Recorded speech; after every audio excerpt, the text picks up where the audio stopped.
Et si nous projetions une graine de pastèque recrachée, tout droit vers le Crétacé, il y a 80 millions d'années, pourrais-tu bâtir ton propre empire végétal sur ce continent sauvage où règnent des géants? Tu atterris sur un lit de rivière antique asséché. Le soleil brûle avec violence. La terre craquelée est dure comme une galette. Une bouffée de vent chaud arrive. Tu roules une dizaine de fois sur ce sol argileux et finis coincé dans une fissure ouverte. Cette fente est juste assez profonde pour te protéger de la plus grande partie du soleil. Pas de chair de fruits, pas de protection, rien qu'une graine nue, brûlée sans cesse par la chaleur qui filtre au bord de l'ombre. Au loin, un groupe de cératopsiens gratte le sol du museau. Ils avalent les derniers rhizomes de ptéridophytes avec la terre. Sur ce sol sec et pauvre, ton taux d'humidité ne tiendra pas plus de 3 jours. Tu survives 3 longs jours dans l'ombre de la fissure. Ta tégument se ride sous la chaleur. L'embryon se recroqueville à l'intérieur de la graine. La dernière goutte d'eau arrive à sa limite. Enfin, au crépuscule du 3e jour, une petite pluie humidifie le lit de la rivière. Ta radicule se fend dans la terre humide. La racine primaire sort, déchire d'un coup la terre compacte et s'enfonce à un demi-mètre sous le sol. Tu atteins une couche de terre humide hors de portée de toutes les racines de ptéridophytes.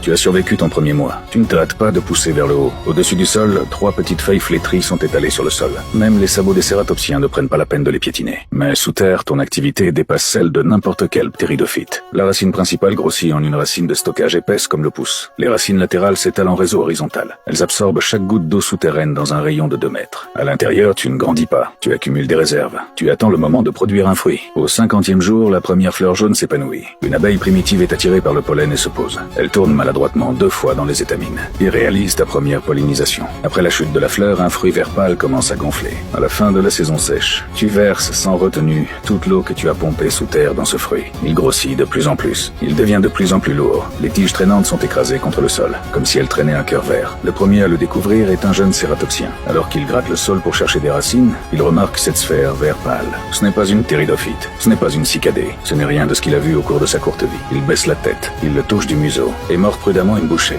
Au moment où l'écorce se fend, la sève envahit sa bouche. Il se fige. Du sucre, de l'eau, une légère touche d'alcool issue d'une légère fermentation sous le soleil brûlant, mélangée pour former un signal gustatif qu'il n'a jamais connu. Pas l'amertume des ptéridophytes, pas la dureté des cicadées. Du sucre, un sucre explosif et pur. Il reste sur place et mâche 3 fois, puis il baisse la tête et dévore le fruit entier frénétiquement. Le troupeau adulte des cératopsiens remarque l'anomalie. Les plus grands d'entre eux s'approchent. Ils sentent cette odeur sucrée et chargée d'alcool qui flotte dans l'air. Ils se disputent les restes du fruit. La chair et les graines sont toutes avalées par les estomacs des géants. Les graines enveloppées dans la chair traversent le tube digestif. Et au lever du soleil du lendemain, elles se retrouvent dans un tas de fumier chaud, sur un nouveau banc de sable sur la route de migration du troupeau. 3 jours plus tard, la pluie arrive. Les graines non digérées dans le fumier germent dans la matière organique décomposée. Elles ne luttent pas pour sortir d'une fissure sèche. Elles naissent sur une petite usine d'engrais. Ce fruit était ta première bombe. Il t'a appris une chose. Les géants de ce continent ne peuvent pas résister à ton sucre. Tu modifies alors ta stratégie. Le 2e fruit a une peau plus fine et plus de sucre. Le 3e, le 4e.